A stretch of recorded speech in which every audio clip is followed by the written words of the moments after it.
Welcome to Bedtime Stories. The Unbelievable Race. One morning in a dense forest, a tortoise sat by a watering hole. She was resting peacefully when she heard the pattering of feet nearby. "Morning," called a hare, leaping to Tortoise's side. "So sorry to disturb you, but I've come for a drink." Tortoise could see the hare was in a mischievous mood, for her mouth and whiskers twitched as she spoke.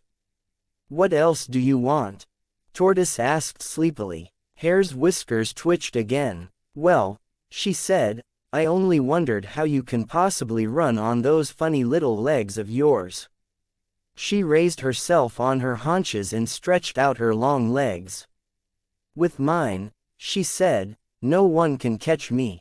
I feel so sorry for you, with those stubby legs." "My legs suit me fine," said the tortoise grumpily. "Besides, your long legs could never carry my beautiful shell." "Beautiful," Hare laughed. "A shell is a shell." Now the tortoise was annoyed. "I am sure your long legs could never win a race against me." Hare rolled on the ground and squealed with laughter. The very thought that the tortoise could win a race against the hare. "Fine, let us race, and if you beat me, I shall give you the finest gift you've ever owned," the hare challenged. Tortoise thought for a while. "Agreed. We'll race from this watering hole to the far side of the mountain.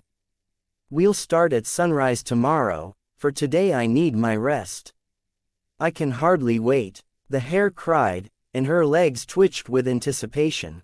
"See you tomorrow, then," and off she ran. As soon as Hare was out of sight, the tortoise trundled through the bush, sending out messages to all her relatives. To each she explained her race plan. By afternoon, all the tortoises for miles around knew about the race and their parts they would play. Satisfied, Tortoise trudged into the bush to fetch a gourd. This she carried to the waterhole. She filled the gourd with water and carried to the finished point and settled down to wait. At sunrise the next morning, the tortoise and the hare met at the starting point. "Morning, Tortoise," Hare said cheerfully. The tortoise nodded. "Hello." What Hare did not know was that this was Tortoise's cousin. The tortoise and her cousins looked almost exactly alike. They wished each other well, and with a bang, the race began. Hare bounded over the first rise, filled with vigor and joy, but suddenly she saw an unbelievable sight. There, plodding ahead of her, hurried the tortoise. How did she do that?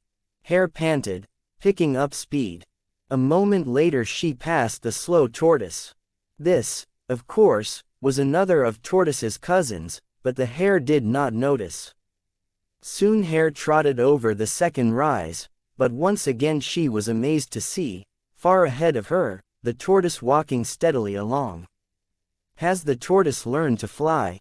she asked herself. She picked up her pace and raced past the tortoise. "Ha!" she cried delightedly. "Maybe I can fly." On the hare ran, and ran, and ran. The day was hot, and the finished point by the mountain side seemed far away.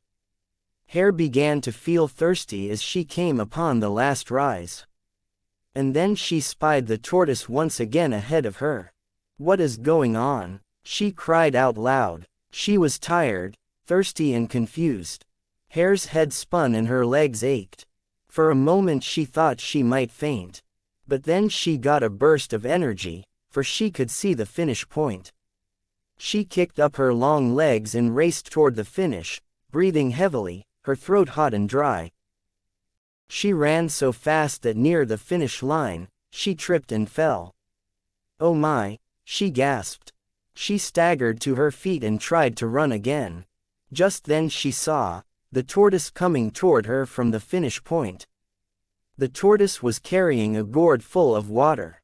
Hare fell to the ground and groaned. "What?" she cried out and thought, how did the tortoise reach the finish point before him? But Tortoise slowly walked to her side and sprinkled her with cool water. "Ah," Hare sighed as she cooled. "Thank you, Tortoise. I thought I might die of exhaustion." "It's nothing, it's my duty and honor to serve you with water," said Tortoise. I would do this for any friend. You won the race, Hare said sadly. I'll never tease you about those legs again. I owe you a gift. Never mind, said Tortoise, your friendship matters more to me than any gift could. The two became good and best friends after that, and they never raced again. If you like the story, please do like, share and subscribe. Thank you for listening. Good night.